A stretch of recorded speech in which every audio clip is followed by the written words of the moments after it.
ہمارے یہاں یہ بھی بڑا مسئلہ ہے، جو آئٹم سال بھر نہیں ملتے صاحب وہ رمضان میں ملتے ہیں۔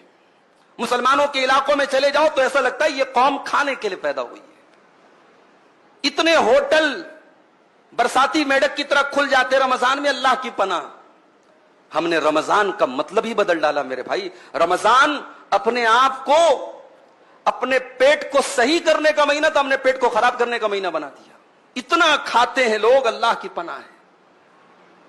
اللہ کے واسطے رمضان کا مقصد مت ختم کیجئے میرے بھائی، رمضان کی روحانیت مت ختم کیجئے۔ رمضان یہ طرح طرح کی کھانے اور پکوان کی کہ جو ہے تنوع اور ویرائٹی کا مہینہ نہیں ہے۔ اور بڑے ظالم ہیں وہ لوگ جو اپنے گھر کی عورتوں کو تراویح کی نماز اور تہجد کی نماز اور قرآن کی تلاوت سے محروم کر کے آرڈر لگا دیتے ہیں، تجھے یہ بنانا، تجھے یہ بنانا، تجھے یہ بنانا۔ اللہ کے بندے، تو بیٹھ کر کے رمضان میں عبادت کر رہا ہے اور تیری بیوی بیٹھ کر کے دن بھر کچن میں جو ہے وہ اس کو تو نے جھونک دیا ہے، یہ ظلم ہے عورت کے اوپر۔ باقی 11 مہینے ایک سے ایک آئٹم کھاؤ، رمضان میں تھوڑی سادگی اپناؤ۔ یہ جو ہم نے ورائٹی کا کھانے کی ورائٹی کا مہینہ بنا لیا مناسب نہیں ہے، یہ رمضان کے مقصد کے خلاف ہے۔ ہمارے بہت سارے نوجوانوں نے اس مہینے کا ایک عجیب و غریب لائف سٹائل بنا کے رکھا ہے۔ رات میں دیر رات تک جاگتے ہیں اور فجر کی نماز اگر اللہ نے توفیق دی پڑھتے ہیں، میں یہ نہیں کہتا نہیں پڑھتے، پڑھتے ہیں، مگر فجر پڑھ کر کے چونکہ نیند کا غلبہ رہتا ہے 1 منٹ بھی مسجد میں بیٹھنا گوارا نہیں ہے۔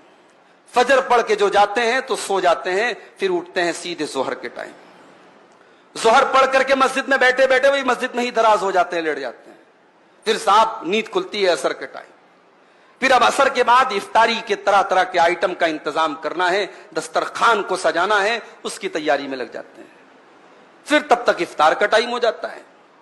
پھر افطار کر لیا، اب اس کے بعد اب جو دن بھر جس نے گٹکا نہیں کھایا تھا وہ گٹکے کے لیے بے چین ہے، جس نے دن بھر بیڑی اور سگریٹ نہیں پی تھی وہ بیڑی اور سگریٹ کے لیے بے چین ہے، جو نسوار اور تمباکو کھاتا ہے وہ اس کے لیے بے چین ہے۔ دن بھر کی وہ طلب جو تھی اب وہ ٹھانٹے مار رہی ہے، وہ جوش میں آئی ہے۔ پہلے افطار کرنے کے بعد وہ اپنی محبوب چیز کی طرف بڑھتا ہے، دوڑتا ہے۔ اس کے بعد اب وہ تراویح کی نماز آ کر کے پڑھتا ہے۔ یہ ایک لائف سٹائل ہم نے بنا کے رکھا ہے، یہ غلط ہے میرے بھائی۔ رمضان کو ہم نے سونے کا مہینہ بنا لیا ہے، رمضان کو ہم نے آرام کرنے کا مہینہ اور رمضان کو فضول چیزوں میں رات گزارنے کا مہینہ بنا لیا ہے۔ اللہ کے واسطے ایسا